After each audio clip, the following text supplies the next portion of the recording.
वर्धा जिल्ह्यात सततच्या पावसामुळे शेतकऱ्यांच्या पिकांवर रोगाचा प्रादुर्भाव वाढत असतानाच गावागावात अनधिकृत फवारणी औषधांची विक्री करणाऱ्या टोळीवर स्थानिक गुन्हे शाखा आणि कृषी विभागाच्या संयुक्त पथकाने कारवाई करत दोघांना अटक केली आहे। या कारवाईत 11,95,000 रुपयांचा मुद्देमाल जप्त करण्यात आला आहे। ही धडक कारवाई हिंगणघाट ते सातेफळ मार्गावर करण्यात आली। संबंधित वाहन तपासणी दरम्यान त्यामध्ये 9 खोक्यांमध्ये बायोजेनेटिक नावाच्या कंपनीची फवारणी औषधं आढळून आली। संबंधित व्यक्तींकडे या औषधांच्या विक्रीसाठी आवश्यक असलेले परवाने आणि अधिकृत कागदपत्रे नसल्याचे आढळल्याने त्यांना अटक करण्यात आली।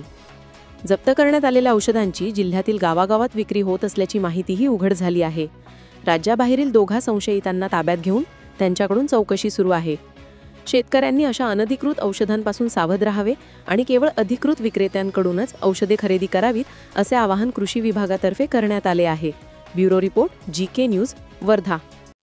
तुम्ही पाहत आहात महाराष्ट्राच्या कुशीतलं GK न्यूज मराठी, सात जनतेची, भूमी महाराष्ट्राची।